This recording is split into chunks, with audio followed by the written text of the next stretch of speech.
Anak buah lewat tu. Ya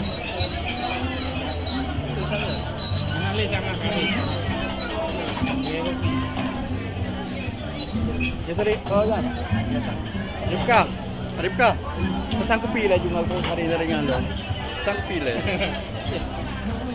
Lewat lah. Dia lewat lah.